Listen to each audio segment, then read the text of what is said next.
Bien, bonjour à toutes et à tous.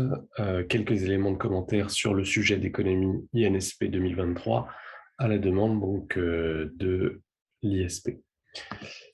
Alors, quelques remarques générales pour démarrer avant d'envisager éventuellement une possibilité de plan de traitement du sujet. La première chose qui m'a surprise, c'est que c'est un sujet relativement original, que c'était pas forcément le thème le plus attendu. Peut-être qu'on attendait des choses sur la politique monétaire, sur l'environnement, sur la croissance et le fonctionnement des marchés. Et là, on fait un peu un pas de côté sur une thématique qui est souvent laissée à d'autres disciplines.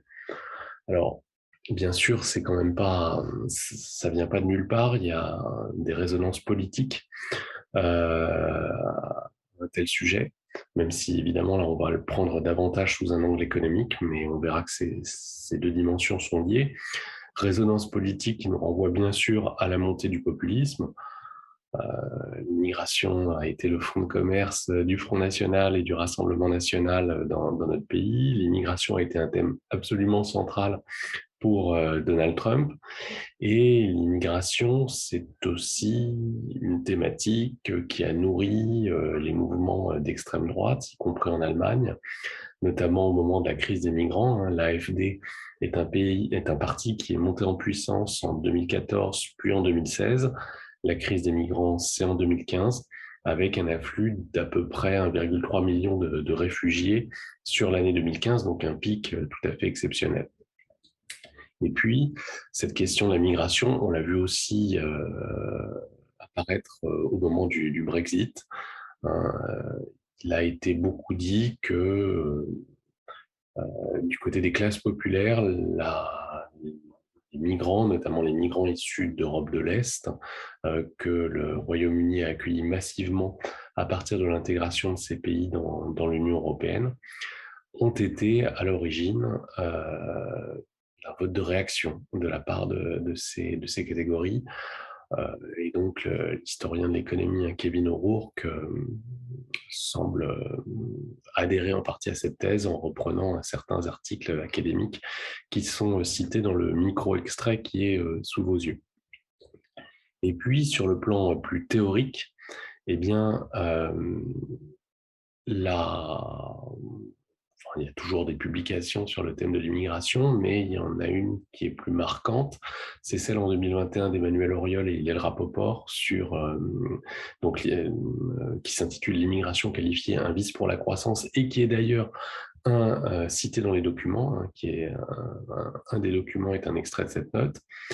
Et donc cette note, elle insiste sur la nécessité peut-être en France de faire évoluer, d'adapter notre politique migratoire. Et peut-être qu'elle a, je ne sais pas, inspiré les concepteurs du sujet. Alors, quelques remarques par ailleurs sur le dossier lui-même. Donc le dossier, je peux éventuellement le remettre en fond d'écran rapidement. Donc, on s'aperçoit qu'on a 12 documents. Et donc, moi, la première chose qui m'a frappé, c'est que ça fait plus que d'habitude. Il me semble que sur les dernières années, on avait entre 6 et 10 documents. Donc, on en a davantage. La contrepartie, c'est que ce sont des documents relativement courts. Certains sont très courts à la fin.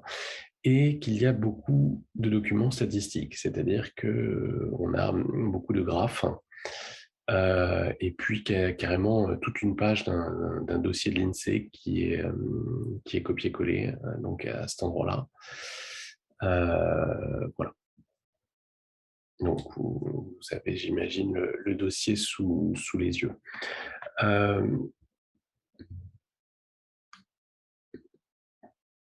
Beaucoup de documents, des documents qui m'ont semblé par ailleurs intéressants. Il me semble que dans les derniers sujets, il y avait parfois des documents qui étaient quand même un peu longs et presque pièges dans la mesure où je ne suis pas sûr que le candidat pouvait forcément retirer beaucoup de choses. Là, les documents ont du contenu, même si le contenu n'est pas toujours facile à interpréter si vous n'avez pas quelques connaissances par ailleurs sur la question de l'immigration et sur la façon dont les économistes ont traité le problème. Même un article apparemment simple comme celui de Edo, je pense qu'il vaut mieux avoir une certaine information sur les grands articles qui ont pu être publiés sur la question, l'article de Card par exemple, et la controverse avec le professeur de Harvard qui s'appelle Borjas, qui est beaucoup plus hostile à l'immigration que le prix Nobel 2021 David Card. Alors,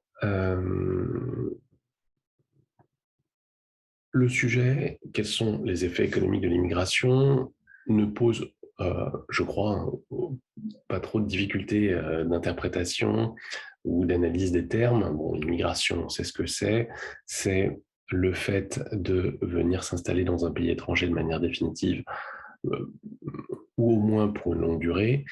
La question que je me suis posée, effectivement, immigration, donc on se place plutôt du point de vue des pays destinataires, plutôt du point de vue d'un pays comme la France, a priori. Est-ce que ça nous interdit de réfléchir aux effets économiques sur les pays de départ? Je ne pense pas, puisque quand il y a immigration, la plupart du temps, c'est qu'il y a eu émigration, mais je pense quand même qu'il est prudent de concentrer l'essentiel de l'argumentation sur l'impact économique des migrants sur les pays dans lesquels ils arrivent. Donc, l'immigration, on la définit comme ça. L'immigration aussi, lorsqu'on en parle dans la vie courante, donc si on dit qu'il y a une forte immigration, on veut tout simplement dire qu'il y a un nombre d'immigrés qui est important. Et évidemment, on sera attentif à distinguer entre différents types d'immigration selon les zones d'origine éventuellement, surtout selon le niveau de qualification. Je crois que c'est un enjeu fondamental. Le terme effet économique était un terme relativement vague et donc qui vous invite, à mon sens, à partir un petit peu dans tous les sens. Quand je réfléchis aux effets économiques de tel ou tel phénomène, sans surprise, je vais me demander quel impact sur la production, donc sur la croissance, quel impact sur le chômage, donc sur l'emploi, quel impact également sur les salaires, éventuellement sur l'inflation, même si là, ça ne me semble pas normalement, sauf indirectement à travers les prix, un élément clé, quel impact sur les échanges extérieurs, c'est-à-dire sur les flux de commerce, sur les flux de biens et services, sur les échanges commerciaux, et puis également, pourquoi pas, sur les échanges financiers, flux de capitaux et flux d'investissement, en particulier flux d'investissement direct à l'étranger.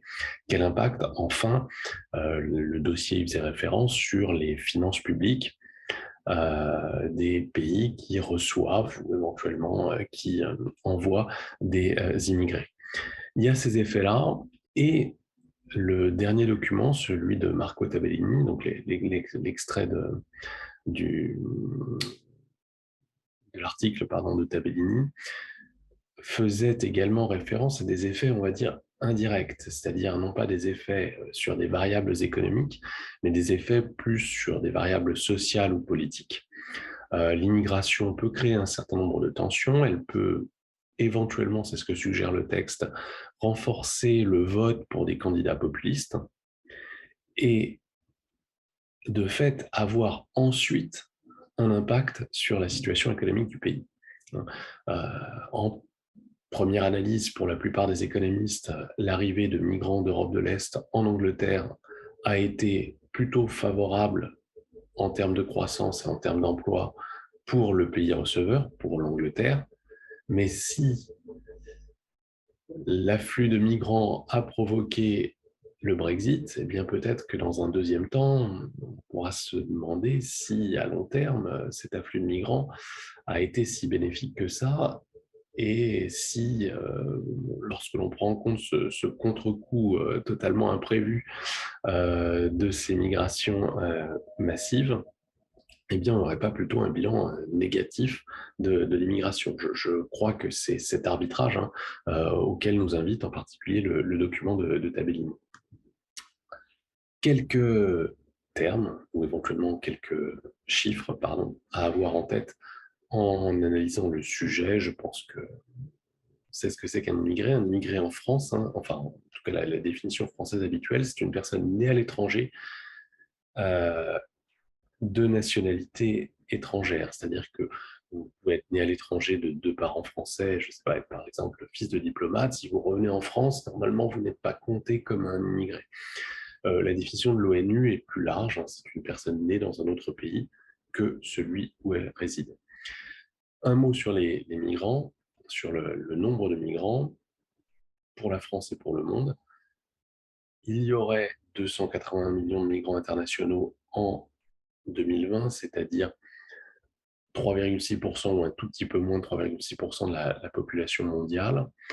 Et en France en particulier, il y aurait 8,4 millions de personnes immigrées si on prend la définition de l'ONU.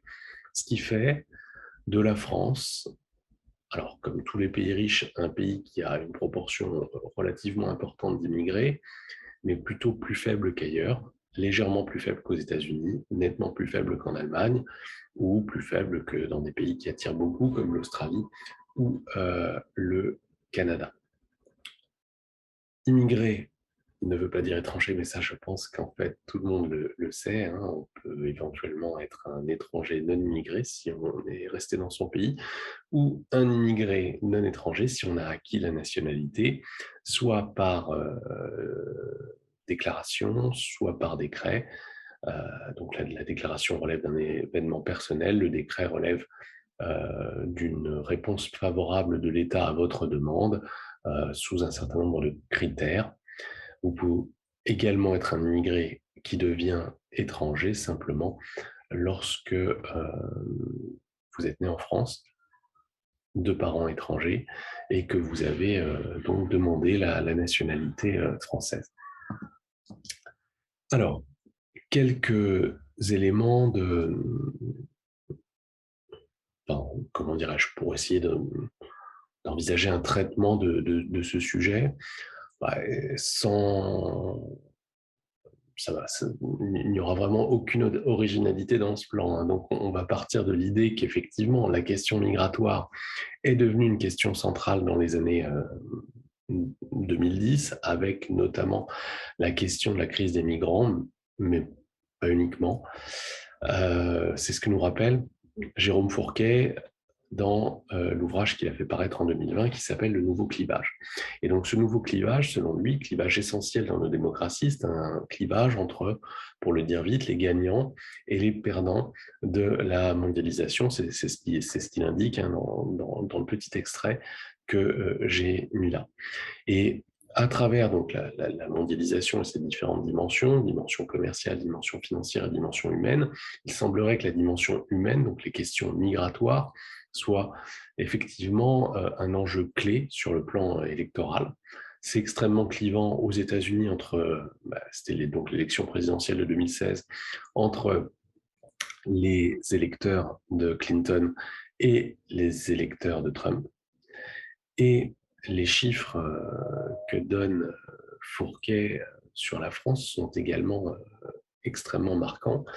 Il montre notamment que les régions françaises qui ont été le plus touchées par cette crise des migrants, qui sont d'une part des régions proches de la frontière italienne et d'autre part bien, les endroits où s'accumulent les migrants qui souhaitent passer en Angleterre autour de Calais, ont connu une forte croissance du vote pour le parti qui s'attaque le plus clairement à la question de l'immigration, à savoir le Front National devenu entre-temps Rassemblement National. Donc, cette question, au niveau des populations, est une question centrale. Et bien, il y a un contraste, à mon avis, entre ce sentiment populaire et le préjugé que les économistes ont sur l'immigration, qui est un préjugé plutôt favorable. Depuis Adam Smith, les, les économistes sont quand même plutôt favorables à l'émergence de marchés vastes, libres, sur lesquels on a abattu les frontières. C'est vrai sur le plan commercial, c'est une vague histoire d'avantages absolus et d'avantages comparatifs. C'est a priori vrai également sur le plan financier. Si vous n'avez pas de contrôle des capitaux, vous aurez une meilleure allocation du capital au niveau mondial. Et il n'y a pas forcément de raison pour que ce ne soit pas aussi le cas sur le marché du travail. Si vous abattez les frontières aux migrations de travail, eh bien, on verra dans le déroulé du plan que c'est un argument qui est effectivement repris par certains économistes, vous aurez une meilleure répartition de la main-d'œuvre au niveau mondial. Les gens iront là où ils sont le mieux rémunérés, c'est-à-dire si on considère que vous êtes rémunéré selon votre productivité, là où vous êtes le plus productif. Et puis, donc, si on passe du plan théorique au plan empirique, la plupart des économistes aujourd'hui ont en tête les plus fameuses études qui portent sur l'impact des migrations sur l'emploi dans les pays qui reçoivent les migrants, avec sous-jacente l'idée qu'éventuellement les migrants pourraient être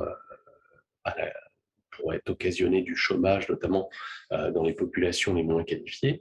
Et donc les études les plus fameuses sur la question mettent en évidence qu'a priori, cet impact n'existe pas.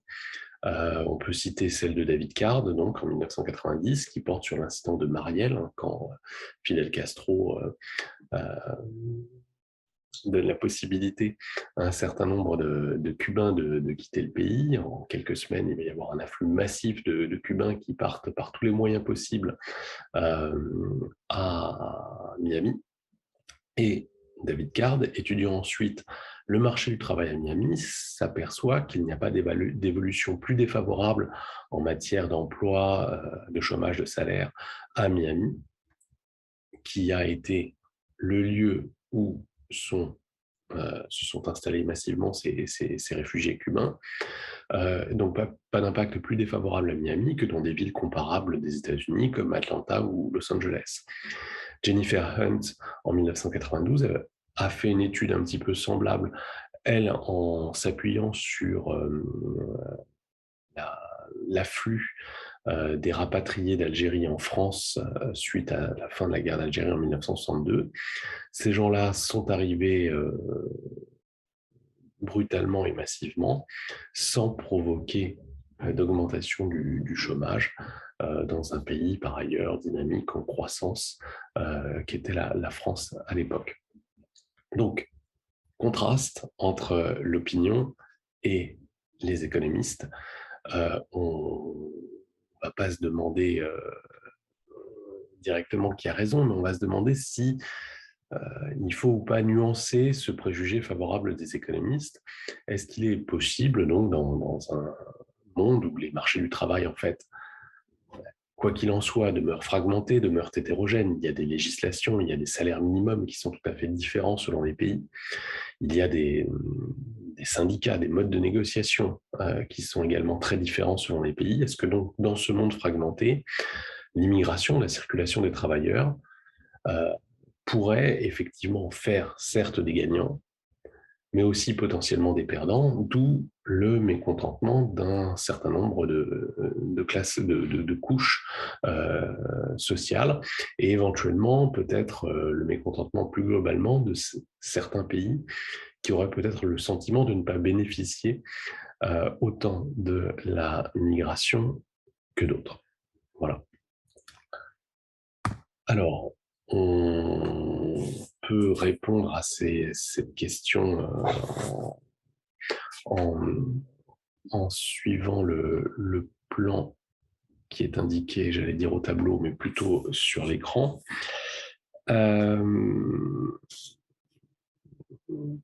Je réponds selon un plan très conservateur en deux parties de sous-parties. C'est quand même plutôt l'architecture qui est retenue dans les bonnes copies dont on trouve quelques échantillons sur Internet. Alors, il n'y a évidemment aucune indication précise des rapports de jury sur le type de plan qu'ils attendent. traditionnellement, dans les concours administratifs, il y avait souvent des plans, deux parties, deux sous-parties. Je ne sais pas si c'est un peu désuet comme façon de faire, mais enfin, encore une fois, en m'inspirant des copies qui ont reçu d'assez bonnes notes, eh bien, et qu'on trouve sur Internet, j'ai choisi ce type d'organisation avec, par ailleurs, sur le contenu, là encore, hein, une attitude extrêmement conservatrice, un plan relativement simple, thèse, antithèse, on rappellera d'abord les effets positifs sur l'économie que l'on prête naturellement aux migrations, d'abord sur l'emploi, ensuite sur la croissance et les échanges extérieurs, en imaginant que les échanges extérieurs tirent la croissance vers le haut. Et puis, dans un deuxième temps, on nuancera naturellement cette position avec notamment en arrière-fond, hein, c'est le contenu de cette note d'Oriol et Rapoport qui laisse en particulier à penser que la France peut-être ne bénéficie pas autant qu'elle le pourrait de l'immigration, en raison des caractéristiques de son immigration, et ce qui peut-être devrait l'amener à revoir un petit peu sa politique migratoire. Voilà ce que on va essayer de démontrer. Hop. Ah, hop. Alors, première sous-partie. L'effet sur l'emploi, donc à chaque fois je fais des sous-parties. Je suis parti de cette citation non officielle, hein, et pas très agréable de Donald Trump. Pourquoi est-ce que tous ces gens viennent chez nous? Et on pourrait répondre à Donald Trump deux choses. D'abord parce qu'ils font les métiers qu'on ne veut plus faire dans nos pays ou qu'on ne veut pas faire pour X et Y raison. Et ensuite, parce qu'ils viennent chez nous nous faire profiter de leurs qualités remarquables. Hein, les migrants sont des gens en moyenne supérieurs à la moyenne, si j'ose dire. Alors, première sous-partie, ils font les métiers que nous ne voulons plus faire. Les immigrés occupent d'abord des tâches manuelles et on s'aperçoit qu'en fait, c'est plutôt positif pour les autochtones, y compris d'ailleurs les autochtones les moins qualifiés. C'est ce que met en évidence cet article de Foed et Perry qui porte sur le Danemark. Et on aurait sur le marché du travail français un article de Javier Ortega et Grégory Verdugo qui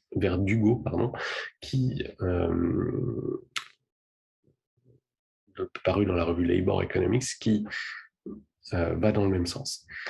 Ce qui se passe, c'est que sans doute que les migrants, lorsqu'ils arrivent sur un marché du travail d'un pays développé, ils vont entrer en concurrence directe avec les gens les moins qualifiés qui exercent des professions manuelles. Mais de fait, ils provoquent, si j'ose dire, une migration des autochtones vers un déplacement des autochtones peu qualifiés vers des tâches un petit peu plus abstraites. Des tâches qui requièrent notamment de connaître la langue, par exemple, du pays. Et il se peut que ces autochtones peu qualifiés s'en sortent finalement mieux sur le plan salarial.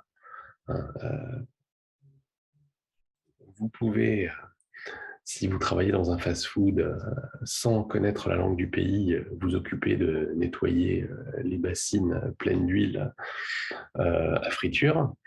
Par contre, vous pouvez difficilement tenir la caisse. Et donc, peut-être que si des migrants arrivent, ils font les travaux qu'ils peuvent faire, même malgré leur méconnaissance de la langue, et qu'ils poussent donc les autochtones à faire des tâches peut-être plus intéressantes, plus diversifiées et mieux rémunérées.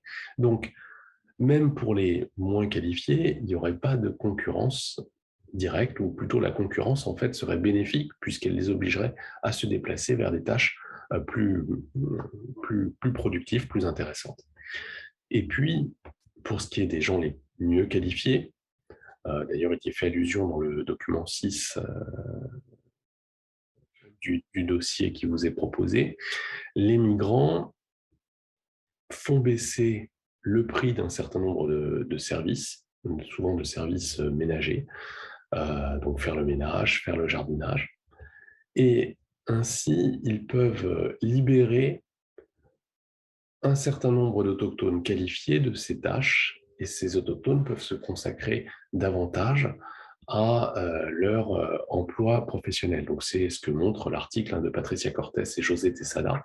Ça vaut en particulier pour les femmes qualifiées qui, pouvant confier l'entretien de leur maison ou éventuellement la garde de leurs enfants à des immigrés, eh bien, augmentent leur temps de travail et donc obtiennent là encore des rémunérations et peut-être des carrières qui sont plus intéressantes.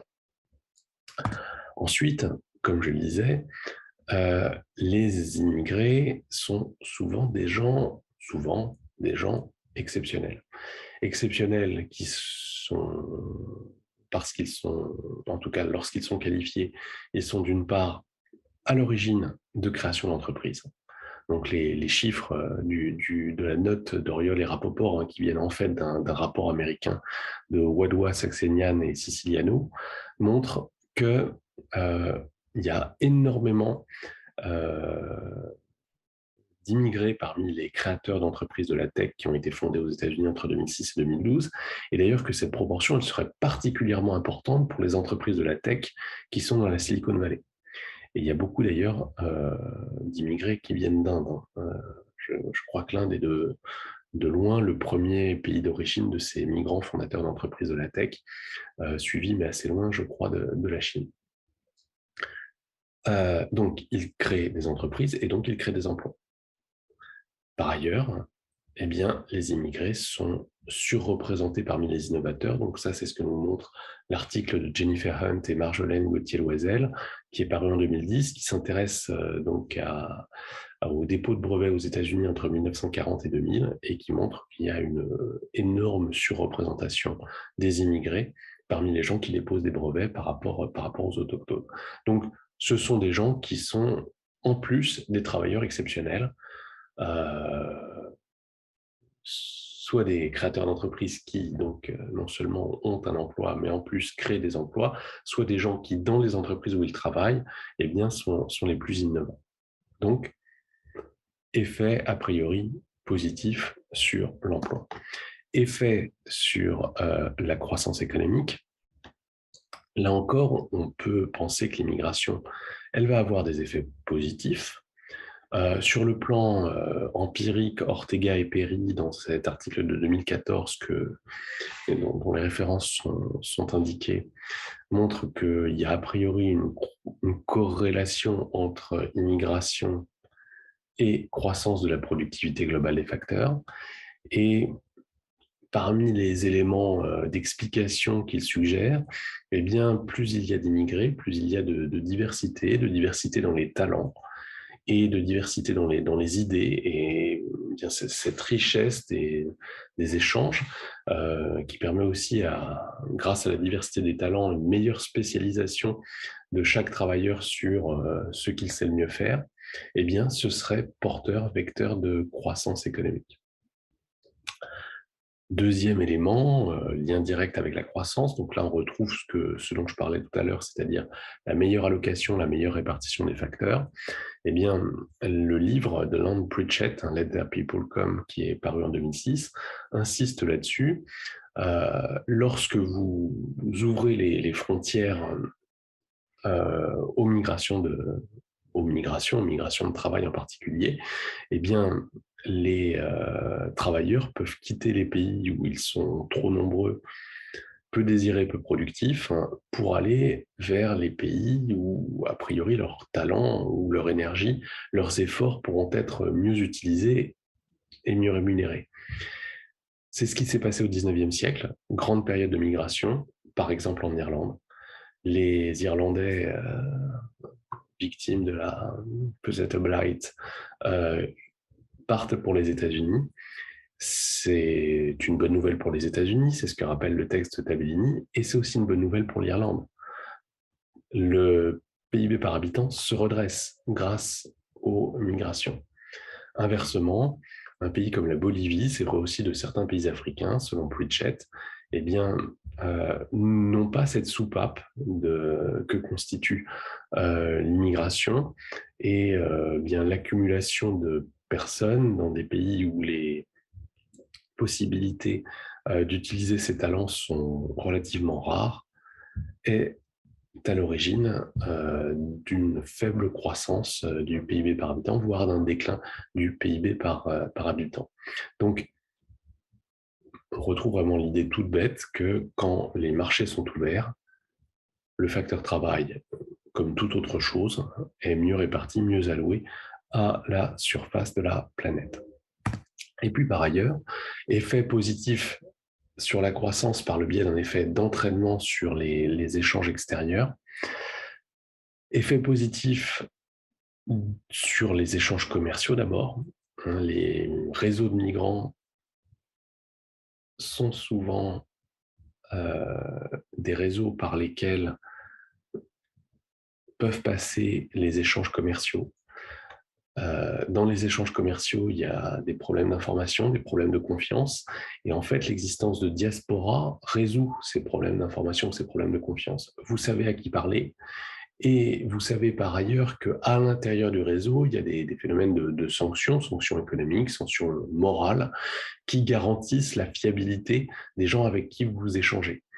Roche et Trindade ont mis ça en évidence à propos donc, des diasporas chinoises qui facilitent donc la circulation des biens et des services. Effet positif également sur les échanges financiers, sur les investissements internationaux.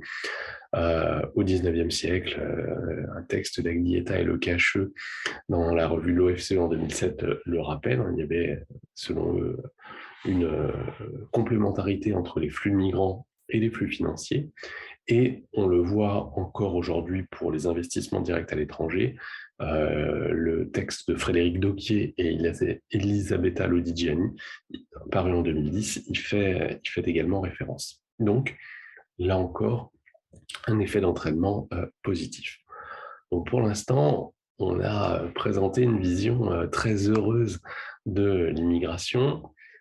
On va voir que cette vision, elle est en partie à nuancer. Ou en tout cas, qu'elle n'est vraie que sous certaines conditions qui portent sur l'immigration et qu'elle néglige peut-être certains effets néfastes qui nous amènent à réfléchir un petit peu mieux à nos politiques d'immigration. Première sous-partie, l'immigration met en cause nos compromis sociaux. Elle semble, première sous-partie, nous amener, nous obliger à renforcer la flexibilité de nos économies. J'ai pas cité jusqu'à présent, ou à peine, Georges Borjas. Georges Borjas, professeur à Harvard, c'est quelqu'un qui combat systématiquement les analyses empiriques de David Card et qui met en évidence, lui, au contraire, un effet néfaste de l'immigration sur les salaires des gens peu qualifiés. Alors, il n'appartient pas de savoir qui a raison entre les deux, mais je pense qu'on ne peut pas totalement méconnaître ces travaux. Ces travaux qui, aux États-Unis, ne montrent pas forcément d'augmentation du chômage ou des véritables problèmes d'emploi pour les gens peu qualifiés suite aux migrations, mais qui mettent en évidence au contraire une stagnation des salaires, voire une baisse des salaires. On est dans un pays aux États-Unis où le marché du travail est relativement flexible et où il y a donc un effet sur les prix qui est assez sensible des migrants peu qualifiés.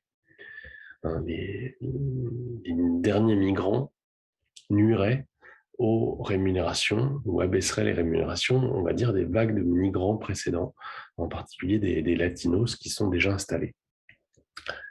Une étude qui relève d'une espèce d'expérience naturelle en Europe va un petit peu dans le même sens, l'étude d'Angrist et Kugler parue en 2003, qui montre que des marchés trop rigides, alors j'ai mis un marché du travail, mais c'est des marchés trop rigides en général, pourraient freiner l'intégration des immigrés. Dans les années 90, qui était déjà à l'époque l'ex-Yougoslavie, c'est la guerre, le pays se disloque, et ça conduit à un certain nombre de départs de gens qui habitaient dans ces régions-là vers des pays européens, en particulier l'Autriche, la Suède, la Suisse, etc. Et Ça fournit donc une forme d'expérience naturelle, puisqu'on peut voir comment ces migrants qui partent suite à un événement politique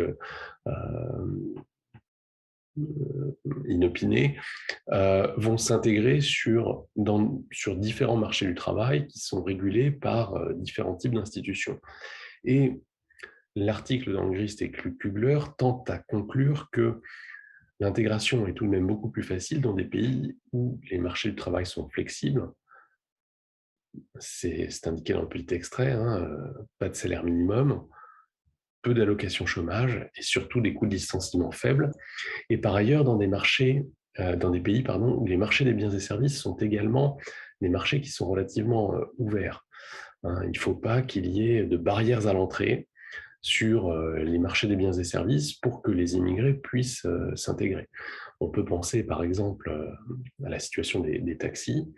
Je pense que taxi, c'est quand même un métier qu'un immigré, à partir du moment où il trouve l'argent pour financer une voiture et où il arrive à retenir assez facilement le plan de la ville où il s'installe, c'est un métier a priori qu'un immigré peut faire relativement facilement, à la condition bien sûr que vous n'ayez pas une licence d'un prix très élevé à payer.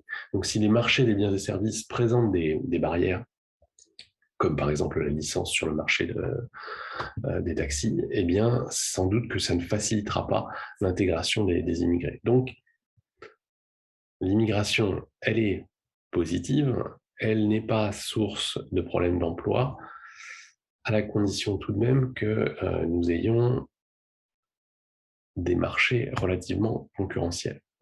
Par ailleurs, pour ce qui est de l'État-providence, pour ce qui est des dépenses publiques en général, là encore, la question des migrations est assez difficile et plus ambiguë qu'il n'y paraît. L'idée générale, c'est que les migrants n'ont pas un impact négatif sur les finances publiques, et même au contraire qu'ils auraient plutôt un impact positif sur les finances publiques. Et cela tient notamment à la répartition par âge des migrants qui vous est rappelé dans ce document-là. On voit que de manière écrasante, les migrants appartiennent à la catégorie d'âge des actifs des 25-64 ans. Donc ce sont des gens qui, si on regarde leur trajectoire de vie, n'auront en fait rien coûté à l'État durant leurs années de formation et qui, au contraire, à partir du moment où ils occupent un travail, même avec un taux de chômage un peu plus élevé que les autochtones, eh bien, tous ceux qui ont un travail cotisent, payent des impôts et donc ils ont une contribution positive et une contribution nette positive aux finances publiques locales. Alors ça, c'est absolument indéniable et ça, je pense, doit être rappelé quelque part dans votre copie, d'autant qu'il y a un document qui revient sur cette thématique-là. Il y en a même plusieurs, si je ne m'abuse, le document 7 et le document 9. Voilà. Mais ce que nous rappelle également, il faut que je retrouve le bon écran, ce que nous rappelle également, le texte dont j'ai mis un micro-extrait des trois chercheurs du CEPI, Chojniki, Rago et Sokna. Donc, c'est que toute analyse de l'impact des migrants sur les finances publiques repose sur un certain nombre de choix, de conventions qui peuvent être discutées. Est-ce que, en particulier, on compte ou pas dans les dépenses dont bénéficient les migrants, des dépenses qui relèvent de la défense du territoire? Certains disent non, puisque ces dépenses, on les aurait engagés même si les migrants n'étaient pas venus, et certains disent oui, après tout, ils bénéficient de la protection comme n'importe quel autre citoyen. Donc toutes les études n'ont pas la même attitude par rapport à cela. Évidemment, si vous ne comptez pas ces dépenses, le bilan des migrants sera plus flatteur. Et puis, surtout, il y a la question des enfants. Les enfants de migrants ne sont pas considérés comme des migrants. Ils sont Ils ne sont pas nés à l'étranger, ils sont nés dans le pays. Est-ce qu'on doit les compter, on doit compter les dépenses occasionnées par ces enfants dans le bilan des migrants ou pas? Alors, certaines études comptent les dépenses liées aux enfants des migrants, en tout cas jusqu'à 16 ans. Évidemment, ça vient nettement réduire l'impact positif des migrations sur les finances publiques, voire même le faire passer en négatif, et certaines études ne le font pas. Donc, l'idée que les migrants ont un impact positif sur les finances publiques mérite au moins d'être nuancée. En tout cas, il faut que vous rappeliez quelque part que vous êtes conscient que toute analyse du bilan des migrants sur les finances publiques repose sur des choix qui sont toujours fragiles. Hein. Il n'y a pas de bonne conclusion. Il faut prendre les choses avec prudence. Certains, d'ailleurs, vont encore plus loin. Donc là, je cite Branko Milanovic, je le reciterai. Donc Branko Milanovic, spécialiste des inégalités, connu surtout pour sa courbe de l'éléphant. Et lui, dans l'ouvrage qui s'appelle « Le capitalisme sans rival », paru aux éditions La Découverte en 2020, il va un petit peu plus loin, en suggérant qu'avec la libre circulation des travailleurs, les différents États-providence, les différents pays risquent d'être en concurrence pour attirer les meilleurs migrants, et que malheureusement, les États-providence les plus généreux, comme il cite le cas de la Suède ou de la France, risquent d'attirer des migrants qui sont plus averses au risque, donc moins entrepreneurs, moins innovateurs, moins confiants dans leur capacité à obtenir des revenus importants, et donc risquent de moins bénéficier de la migration. Là encore, on peut se demander dans quelle mesure la migration remet en cause nos compromis sociaux et notre État-providence et nos choix démocratiques en faveur d'un État et d'une meilleure protection des citoyens. Deuxième sous-partie de la deuxième partie, l'immigration, par conséquent, remet en cause nos politiques d'immigration. Première sous-partie, une immigration mieux choisie. Une immigration mieux choisie serait peut-être une immigration plus diverse. Je cite cet article d'Alesina Aranos et Rapoport qui montre que lorsque l'immigration est plus diverse, ça renvoie d'ailleurs ce que disait un petit peu à ce que disait l'article d'Ortega et Perry sur l'intérêt de la diversité. Eh bien, on a une immigration qui est plus fructueuse. Or, ce que nous rappelle le document de l'INSEE, c'est que l'immigration française, elle est très polarisée sur certaines zones, en particulier sur l'Afrique, qui fournit à peu près 50% des migrants français en 2018. Donc, peut-être qu'il y a un manque de diversification de l'origine de nos migrants. Et puis, surtout, la note d'Auriol et Rapoport, alors ce n'est pas forcément dans les passages qu'on vous a cités, met en évidence que la France souffre d'une migration moins qualifiée que d'autres pays, en comparaison avec d'autres pays de l'OCDE. Donc, si je ne m'abuse, les chiffres de l'OCDE qui sont cités par Rapoport expliquent qu'il y a 29 000 immigrés avec un niveau d'éducation supérieur pour 1 million d'habitants en France. Dans des pays comme les États-Unis ou le Royaume-Uni, on serait à 50-60 000 immigrés avec un niveau d'éducation supérieur pour 1 million d'habitants. Et dans des pays comme l'Australie ou le Canada, on serait au-dessus de 100 000 immigrés avec un niveau d'éducation supérieur pour 1 million d'habitants. Donc, voilà, on fait venir des gens qui, par définition, sont, en tout cas de manière immédiate, moins productifs, moins efficaces que ceux qui vont en Australie, au Canada et même dans des pays comme les États-Unis. Peut-être qu'il faudrait donc éventuellement s'inspirer de ce que font les Canadiens en instaurant une forme de système à points pour sélectionner les immigrants.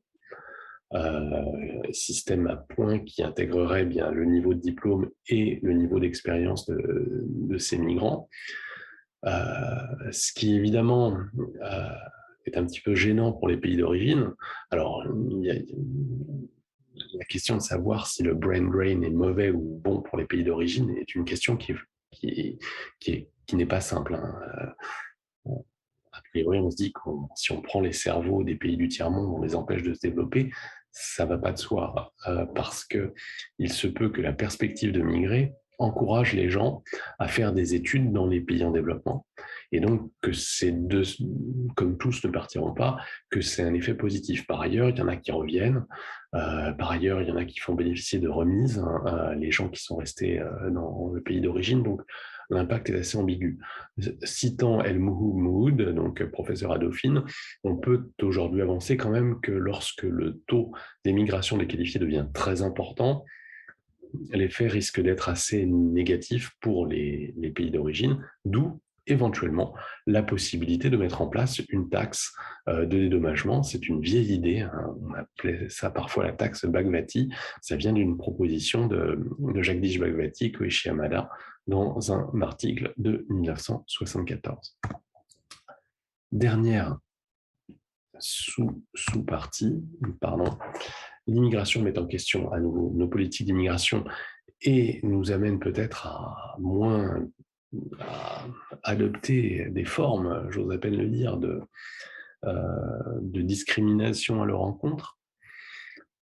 En réalité, donc, je m'appuie sur ce document important, hein, de Tabellini. Il est clair aux États-Unis, au XIXe siècle et au début du XXe siècle, que l'immigration a été vecteur de croissance. Pour lui, ça ne fait aucun doute. Mais elle a été aussi facteur de mécontentement pour la population américaine, et il suggère qu'il y a peut-être un trade-off un compromis à faire entre l'immigration et ses vertus économiques positives, et d'autre part, ses vertus politiques un petit peu dangereuses.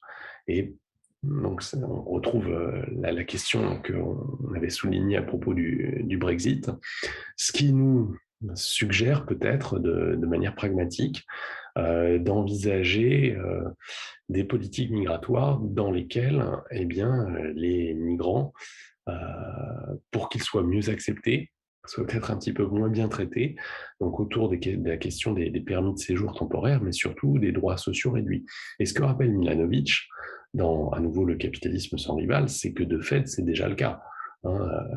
Quand vous avez une green card aux États-Unis, vous êtes quelqu'un qui a des droits économiques semblables à la population locale, mais pas de droits politiques identiques.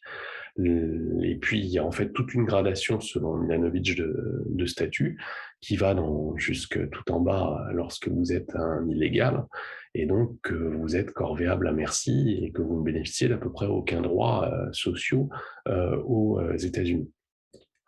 Ce que dit Milanovic, c'est que ça ne va pas forcément dissuader les immigrés de venir. D'ailleurs, le fait est qu'ils viennent. Le salaire est quand même peut-être meilleur que dans le pays d'origine. Il y a toujours la perspective que ces immigrés aient des enfants et que leurs enfants acquièrent la pleine citoyenneté et les mêmes droits que la population locale. Et ça permettrait une meilleure acceptabilité par les autochtones, éventuellement. Voilà, évidemment des idées qu'il faut manier avec la plus grande prudence, tout en se réfugiant derrière des auteurs qui sont parfaitement légitimes, comme Tabellini, Auriol et Rapoport et Milanovic. Quelques éléments pour terminer. On revient à ce contraste entre le préjugé favorable et l'hostilité des populations, ce qui suppose éventuellement, c'est ce que suggérait notre plan d'adapter un petit peu nos politiques migratoires pour essayer d'attirer davantage de qualifiés, quitte à dédommager les pays d'accueil et peut-être à modifier un petit peu les modalités d'accueil. Et puis, ce qui nous invite aussi beaucoup, je pense, à faire de la pédagogie. J'ai trouvé une interview d'Hervé Lebras, le fameux démographe français, je crois que c'est dans La Dépêche, qui nous rappelle que il faudrait arrêter de poser la question aux gens et nous pour ou contre l'immigration, ce qui attire souvent des réponses plutôt négatives, mais être plus concret dans la question qu'on pose. Êtes-vous favorable, par exemple, à l'immigration de médecins étrangers pour combler les vides dans nos hôpitaux? Eh bien, on risque d'avoir tout d'un coup une attitude beaucoup plus ouverte vis-à-vis des migrants internationaux. Donc, faire de la pédagogie et transmettre les résultats très souvent positifs sur le plan économique de l'immigration de manière vaste à la population, ça semble absolument nécessaire. D'autant plus nécessaire, pour conclure là-dessus, que l'immigration pourrait croître fortement dans les années qui viennent, à cause, les 4 premières raisons, je les ai trouvées dans l'ouvrage de Land Pritchett, à cause des différences de salaire importantes entre le nord et le sud, ça demeure, même si c'est moins vrai qu'autrefois, mais ça demeure très important pour certains pays, à cause des différences de cycle démographique, des pays vieillissants au nord, des pays jeunes au sud, à cause du développement des autres flux et notamment des réseaux de communication qui facilitent l'immigration, à cause également de la demande croissante de services à la personne dans les pays riches. Or ça, on ne peut pas le fabriquer a priori dans le pays d'origine et l'expédier. Ce n'est pas un téléphone portable, il faut que vous ayez un déplacement des travailleurs pour que ça puisse être effectué, à cause des conflits. Malheureusement, la Syrie n'est plus le dernier en date. On voit ce qui se passe à l'est de l'Europe en ce moment. Donc, c'était à propos de la Syrie, en tout cas, que Angela Merkel avait rappelé que ce qui se passe à Alep ou à Mossoul a un impact sur la situation à Essen ou à Stuttgart et que l'on ne peut pas l'ignorer à cause, enfin, du réchauffement climatique qui pourrait déplacer beaucoup de gens. Alors, la plupart des déplacés seront peut-être des déplacés internes et pas des immigrés, mais il y aura forcément des immigrés. Donc, pour toute cette raison, Pritchett appelait lui aussi à adapter nos politiques migratoires. Alors, il ne faut pas rêver, dit Pritchett, à une grande négociation internationale de type GATT ou OMC sur la question du travail. C'est un élément fort de la souveraineté des États et il n'y a aucune incitation pour les États et notamment les États des pays riches, à vraiment coordonner, harmoniser leur politique d'immigration. Ça reste un élément fort de la souveraineté nationale, mais il n'empêche qu'il n'est pas interdit de réfléchir, là encore, à la mise en place, par exemple, de permis de travail temporaires qui permettraient d'accueillir mieux les migrants et de réfléchir à des formes de migration qui soient bénéfiques aux pays destinataires comme aux pays d'accueil. Voilà. Alors, je m'excuse d'avoir été trop long. Je ne devais pas dépasser 45 minutes. Et j'espère que ça aura pu vous être en partie utile. Voilà, bon courage et bonne révision bonne préparation pour l'année prochaine.